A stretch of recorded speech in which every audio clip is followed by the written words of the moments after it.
প্রিয়াঙ্কা, আমার নতুন একটা ব্লগে তোমাদেরকে স্বাগত জানাই। দেখো সকাল সকাল আমি উঠে পড়েছি, আর যেহেতু ফুল তুলে নেব, দেখো গাছে কত ফুল হয়েছে ঠাকুর আসন দেওয়ার জন্য। ফুল টুল তুলে স্নান করে নিলাম। দুপুরবেলা দেখো খেতে বসে পড়েছি। আর ছিল হচ্ছে ডাল, বড়া, পটল আলুর তরকারি আর মাছের ঝোল দিয়ে পুরো একটা ভাতের মধ্যেই সব কিছু নিয়ে জগা খিচুড়ি বানিয়ে দিয়েছি। আর সাইডে দই ছিল, টক দই। এই দিয়ে ভাতটা খেয়ে নেব। খেয়ে একটু বেরিয়েছিলাম, রাস্তায় দেখো কত ছং দেখা যাচ্ছে। তো এই ভিডিওটা যেহেতু ছিল হচ্ছে গিয়ে চৈত্র সংক্রান্তির আগের দিন, সেই কারণে দেখো এই ছংগুলো রাস্তায় নানান রকম শ্বাস সেজে যাচ্ছে। তা ভিডিওটা ছাড়তে একটু দেরি হয়ে গেল নানান অসুবিধার জন্য। দেন দেখো আমি হাবড়ায় গেছিলাম, হাবড়া থেকে এসে একটু চা করে নিচ্ছি। চা খাবো দেখে, আজকে একটু দুধ চা খাবো দেখে দুধ চা করে নিচ্ছি।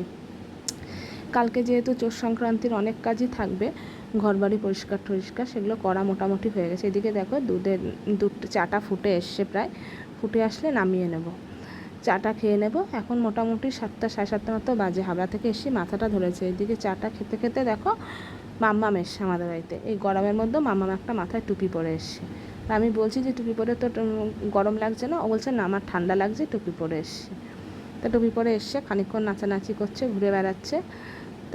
তারপরে দেখো বাড়ি চলে যাচ্ছে। তা ওকে যেহেতু আমি বাড়ি দিতে যাচ্ছি, সেই সময় দেখো আকাশের চাঁদটা এত সুন্দর লাগছে দেখতে, ভিডিও না করে পারলাম না।